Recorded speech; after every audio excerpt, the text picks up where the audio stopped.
Hey guys, welcome to the Loud Squad family Women Crush Wednesday talk. Loud Squad Family Women Crash Wednesday Talk. The Loud Squad Family Women Crush Wednesday Talk. The Loud Squad family Women Crush Wednesday talk. The Loud Squad Family Woman Crash Wednesday Talk. Let's talk about everything. Hello, loud people, and welcome back to the second episode of Women Crush Wednesday Talk. Now, today we're going to be talking about gender-based violence. Now, this is a very sensitive topic, and it's something that has been very prominent in our society today. I think it's high time we put an end to this because enough is enough. Hashtag no to gender-based violence. Loyiso Gijina says, our women, sisters, and mothers are fighting for their lives in a world where women are killed on a daily basis. Why are we so quiet as men when all you can hear is a woman's cry? Why do we feel entitled to a woman's body? I believe that men should be protesting, walking in the streets, standing up for women. The best way to fight gender-based violence is for men to stand together for women. If women can't fight for themselves, then who's going to do it for them? On today's talk, I'm going to be having a word with a few friends regarding this topic. I'm sure you all know what we're here to talk about. So just to give you an overview, gender-based violence is violence that's directed at an individual based on their biological sex or gender identity. It can be physical, it can be sexual, it can be verbal, emotional, psychological, etc. And you really need to know that it can be done to both men and women, but most victims are usually girls and women. And so that's what we're here to talk about. Gender-based violence has been happening a lot, and it happens in many forms. We see it happening in private or public places. We see it in restrooms, we see it in boardrooms, even in refugee camps. And so whether it's communities in the US that are facing this, whether it's rape in South Africa, whether it's female genital mutilation in Nigeria, whether it's femicide in Guatemala, it's violence that's everywhere and there's no justification for it. And so it's a topic we really need to talk about, and it's a very serious topic. So just to start off, this first question is going to be directed to all panelists. So I was on a call with a friend of mine yesterday, and I was telling him that there are many forms of gender-based violence, and one of them is street harassment. And this includes groping or whistling, or unwanted attention in public places. And I told him that I personally, as a girl, grew up seeing this in Zimbabwe. Whether I'm walking in the streets in town or I'm at school, you see guys whistling. And so I was asking him what has influenced such a behavior in men in our society today. And his response was that it's something that's been done for many generations. Guys have been doing it, and as you grow up, you also follow their footsteps and do the same thing. And so he was saying that once you're attracted to a girl, whether you see her in the streets, you just whistle and you gain the girl's attention. But what I found very interesting was when he told me that it's not something that's done to every girl. A guy analyzes whether a girl has good morals or they don't have morals. And if you're someone who has good morals, that's if for example, you're a girl who's in a long dress, you're holding a Bible, you seem like you're coming from church, they won't whistle at you. But if you're a girl who's wearing a skirt, a short skirt, or you're in shorts, and then guys will whistle at you. So I thought that was very interesting. And so I just want to hear what you guys have to say about that. Oh, that's quite interesting because I think myself, I remember when I was back in Zimbabwe, I wouldn't say I would dress like I used to dress decently, but then I would still face the same thing. So I wouldn't say it's a thing about what you're wearing, but then I feel like the reason why it's happening in Zimbabwe, mostly because that's where I grew up, is because men think they have the power over our bodies and they can decide what we wear. So that's why they do that. Like you can see in town, like what do you call these conductors? They're allowed to research if you're wearing something short or if they think you're too pretty, because I'm gorgeous, like I'm light in Zimbabwe. So most of the times I get attention. So I don't really think this is about how you dress, but it's all about what power they think they have over women. Like they think they're superior to us, so they have every right to do whatever they want. And we as women are supposed to adhere to what they say and what they want. So yeah, that's just my take on it. That's true. Wesley, do you have anything to add on? Yes, I think it has to do with toxic masculinity, Yeah. as peer pressure, which later grows into a man's mind, and mindset, where they think to be a man, you're supposed to, behave in a certain way. You're supposed to dominate the woman, and that is what they use as a definition of a man. And I disagree with what your friend said. Yeah. Because we shouldn't just decide to judge any person based on the way they're dressing. Then we shouldn't make a final decision on a person's decency based on their dressing. That's why. Do you have anything to add on?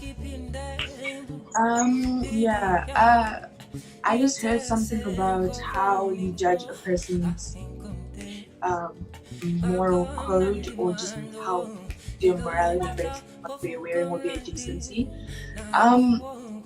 To be honest, I don't even think that's anyone's place to judge a person's decency to begin with. So because you have that rooted mindset, that then just becomes problematic. And the way men behave or act towards women has nothing to do with women at all. It has nothing to, you can't blame them in whatever way, shape, or form. Even if they're wearing something revealing, even if they're wearing something that to you is not decent, everything has to do with the person themselves, because you will whistle at a girl who's wearing a certain thing, but the next guy that follows behind you doesn't whistle. And that just comes down to the difference in the both of you. And just the whole, you're talking about the church, if you're wearing a church dress, I would just like to bring to attention of, I don't know if you've watched or seen a documentary about a woman, Rest Taylor. She's from the United States. I think this documentary was released in 2017, and she was gang raped on her way from church. And I think you can just imagine what she was wearing. It was just everything.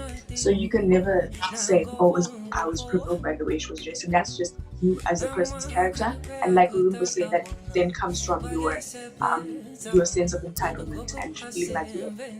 Thank you so much, guys. So moving on to the next question. This will be directed to Kudzwai. So how do you think women and girls are affected by gender-based violence?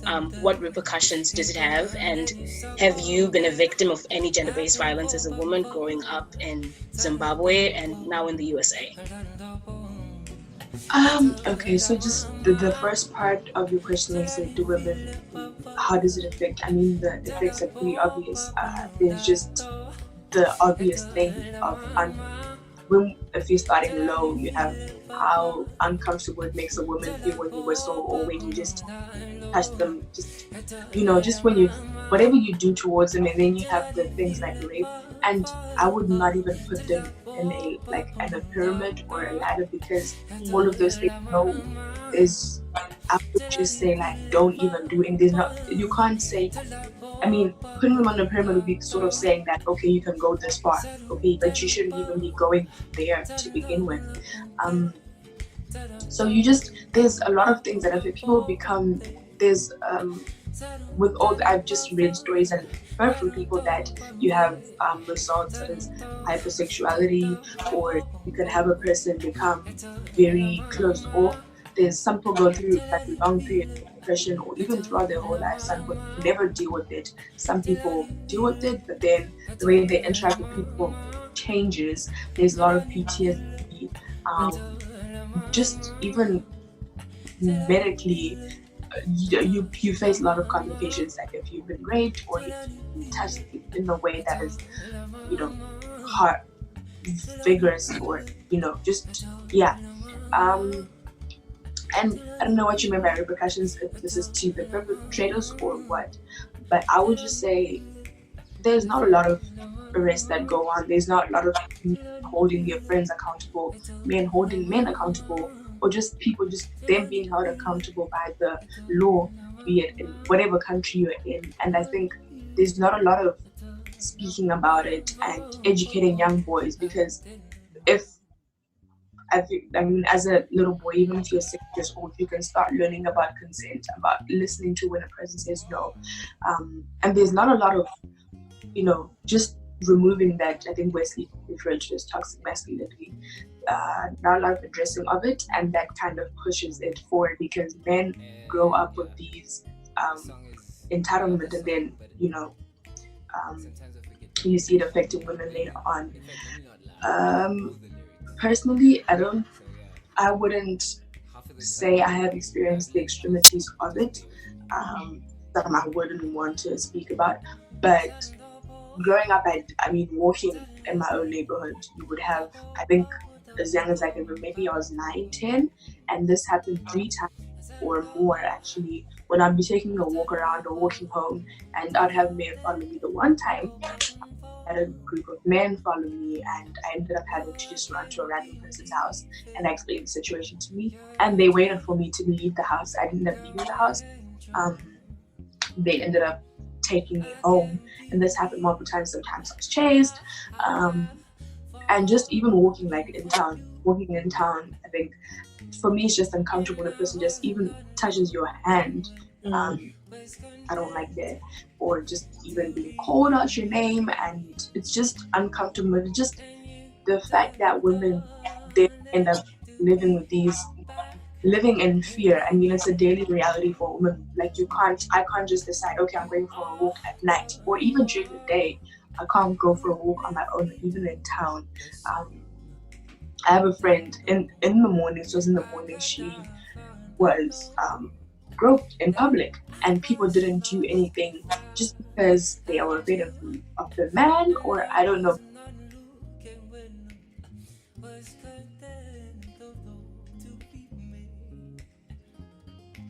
Abuse only exists in private facilities, private places. So when a person within that place doesn't say anything to the outside world, people will never know. A person will always suffer in silence. And over time, a victim will end up believing that it's normal, that abuse is normal, that toxic masculinity being, practiced on her is normal. So we really need to start speaking out on the abuse that is going on around us. Yeah, I think that's really true. And as brothers, we can't use the bro code on issues as serious as this.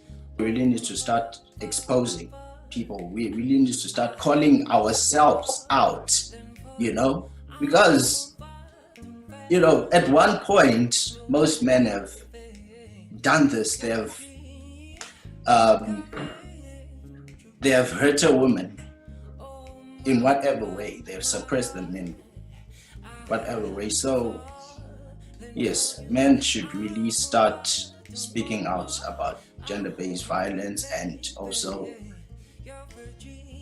calling each other out, like I said at first. So we're kind of running out of time. So I'm just going to move on to the last question so Ruimbo can answer it. So the question is, do you think that gender-based violence is something that we grew up being taught in the motherland? And this just links to what Wesley was just saying. Is it a topic that our parents, our teachers, or peers were comfortable to discuss with us and openly talk about? And if not so, why do you think that is? So to start off with, I think I'll just share a personal anecdote of how I experienced gender-based violence directly it wasn't really like to me, but then someone shared their story with me. It was a girl living in an orphanage. I will not say the name for privacy, but then she opened up to me and she said she was harassed because she does modeling, and most of the times it included like working with men. And when she reported that she had been harassed, they didn't take her seriously, and they told her to not say anything to anyone so that they can protect the model brand or something like that. So to me, this is just one of the cases I've had. But then I feel like with our community, we don't really grow up hearing that. We are always told to keep it, like, not talk about it. Like, we're not allowed to voice out our opinions or even speak about it. And most of the times, even if you speak about it, there are repercussions to it. So most of the times people consider just keeping quiet just to protect themselves. And even with our parents, you might ask, why do they tell us not to talk? Even we can go on like a marriage level where maybe a woman is harassed by a husband. She doesn't speak out in Zimbabwe because of culture. Because most of the times when you go back to our parents who are so cultural, they'll tell you that you need to respect your husband. You know, that's how it is. Marriage is hard. You need to work on it. And even young girls, someone might actually end up blaming you, saying maybe it's the way you talk to your uncle, or maybe it's the way you're dressed, or maybe it's the way you're walking and stuff like that, or you're getting too close to them. Because I grew up I had so many restrictions around males, even my friends. I was told not to do so many things, but it's only now, after I've come to the US, where I realized that some of those things are not actually important that I was following, because boys need to learn to control themselves as well. So I would say it's a matter of we didn't grow up talking about it because our parents usually links that to culture, or if not culture, it's religion at the end of the day, where they'll tell you need to obey your husband because that's what the Bible says. I'm also a Christian, and I'm a deep Christian, but I don't think the Bible advocates for violence. It doesn't talk about that, but you know, the way it's quoted in our community, it's always supporting men. And the other thing is, well, even if you go to the police, like looking at Zimbabwe right now, to be honest, you can go and report your case, but I think most women are scared of how it's taken, if people actually take it seriously. I think we've all been reading articles about what's going on.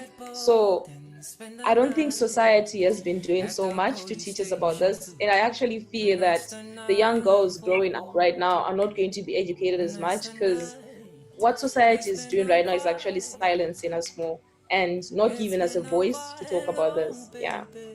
That's so true. Yeah. They're silencing us and not giving us a voice. I like that. And I really feel like society has to work on nurturing just resilient female leaders, because we need people in power, and we just need girls to be empowered to know that you need to speak up about these things. And guys also have to get very comfortable with talking about these things as well. But yeah, thank you very much. That was a very good point.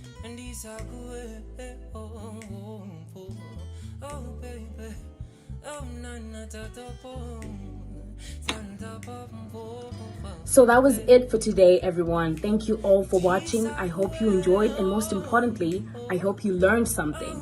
Go out there and educate yourself more about gender-based violence, and don't be ignorant. Let us all fight to change our society. Catch up with us next month on the last Wednesday of July for more interesting episodes of this talk. Loud Squad, loud family, extremely far too loud. Bye. Emma tota sabelani, Emma tota sabelani, Emma tota nandani, ay olengos.